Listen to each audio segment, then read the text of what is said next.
Imagine your life as a journey through celestial circles, like planets revolving around the sun. Each circle represents a different level of identity, a different realm of possibility. The farther a planet drifts from the sun, the colder and darker its world becomes. Its energy weakens, its movement slows. But the closer it moves toward the centre, the more it is bathed in light, the more power it holds, the more possibilities it has.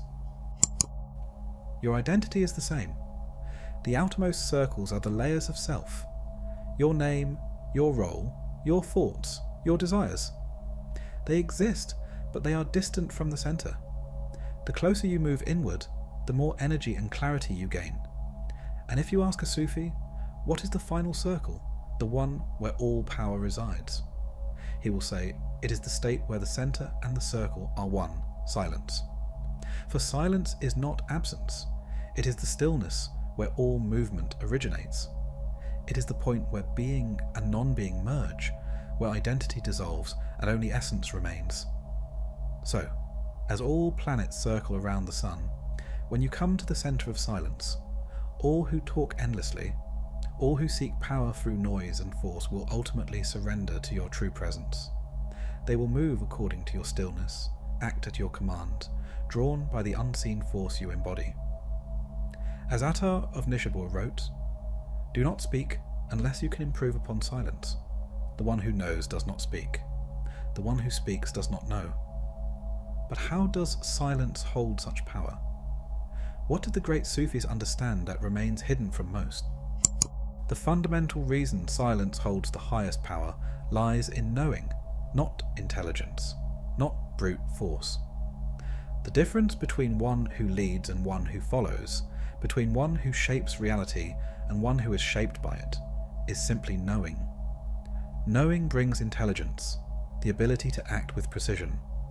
Knowing brings power, the ability to make action effective. But what is the connection between knowing and silence? To understand this, imagine a room full of high-ranking managers engaged in an intense argument. Each one fights to be heard, each one attached to their position, their reputation, their conditioned identity within the hierarchy. Their words collide, their egos clash, and the noise rises. Now imagine that you are their leader. You have two choices. You can react, interjecting, debating, responding to every argument as it arises, letting yourself be dragged into the chaos. Or you can remain silent. You let them speak. You listen without reacting, without defending, without asserting. You do nothing.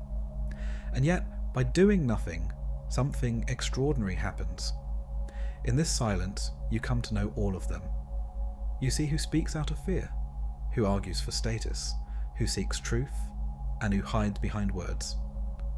In this state, something that belongs only to the highest form of power awakens in you, the ability to give the ultimate response. This response is not a reaction. It is the energy of the sun given to its planets. A few words, perhaps 2 or 3 sentences, carrying the weight of absolute clarity. Words that resolve the tension, dissolve illusions, and bring everything into harmony. Why? Because they arise from silence, and silence is the seat of true knowing. Modern psychology confirms what the Sufis have long understood. Silence is not emptiness, it is awareness. In group dynamics, studies show that the most dominant person in a conversation is not the one who speaks the most, but the one who controls the rhythm of silence. The leader is the one who waits, who absorbs, who speaks last, because his words set the direction of the entire discussion. The prefrontal cortex, the part of the brain responsible for executive function, activates when we pause before responding. This allows us to see the whole picture rather than react impulsively. Those who act out of silence activate this higher intelligence, while those who speak too soon are often controlled by subconscious emotions. Psychologist Daniel Kahneman, in his study on fast versus slow thinking, found that reactive people operate from conditioned responses, while those who embrace stillness access deeper intelligence. In this way, the silent one in a room often holds more psychological influence than the loudest voice. As Rumi said, when the soul is full of peace and silence, its echo is heard even in the noise of the world.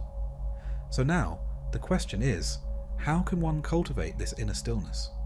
How can you enter this final circle where silence and knowing become one?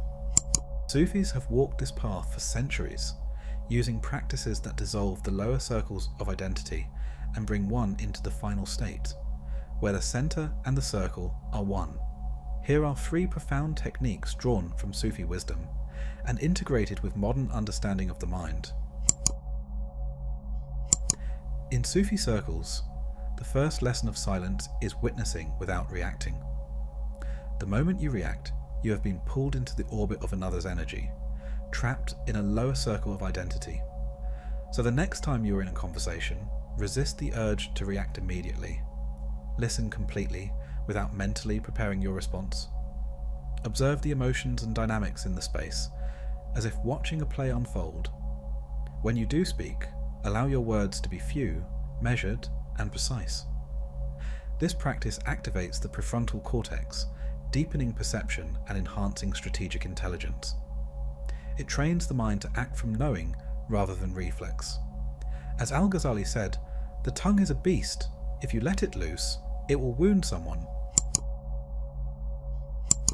Most people rush to speak, fearing that silence makes them seem weak. In truth, silence creates gravitational power. It pulls attention, causing others to lean in, waiting for what you will say. So in meetings, conversations, or debates, let others speak first. Take a deep breath before responding. If possible, allow a pause before you answer. This makes your words feel more valuable.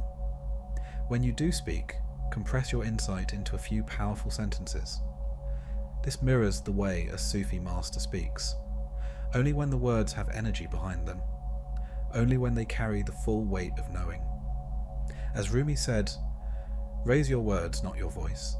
It is rain that grows flowers, not thunder." To become truly silent, one must cultivate inner stillness.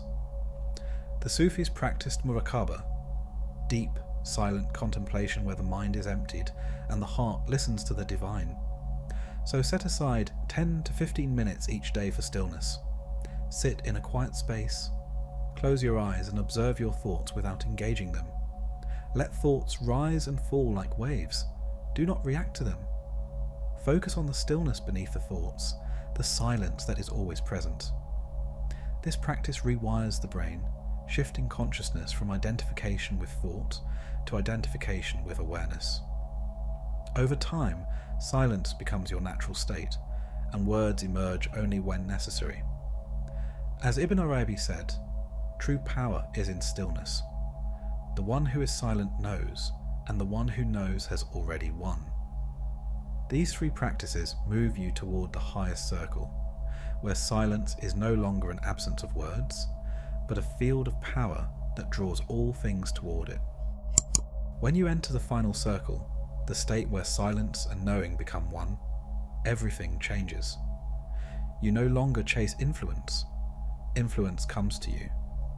You no longer struggle to be heard. When you speak, your words carry weight. You no longer react to the noise of the world. The world adjusts to your stillness. This is not mystical poetry. It is the way of reality. A leader who speaks from noise is forgotten, but one who speaks from deep silence shapes history. A warrior who fights with emotion is reckless, but one who fights from stillness is unbeatable. A seeker who fills his mind with words remains in confusion, but one who learns the wisdom of silence finds truth. The Sufis knew this well. They did not retreat into silence as an escape, but as the seat of power. They understood that true authority comes from being aligned with the source, where action arises effortlessly, without resistance. As Rumi said, when the soul becomes empty, it can receive the secrets of the universe. Be silent and watch as everything comes to you. The modern world is addicted to noise, mental noise, emotional noise, digital noise. But the few who dare to return to stillness, who cultivate the power of silence, will rise above all others. This is not philosophy, it is a way of being. So now the choice is yours. Will you continue speaking, reacting, filling the air with unnecessary words? Or will you step into the highest circle, where silence is no longer absence, but absolute presence? Start today. Pause before speaking. Listen more than you respond. Let silence work for you, not against you. And when you do speak, let your words carry the power of knowing. Because in the end, all things circle around the sun, but the sun itself is silent. And that is why it holds all the power.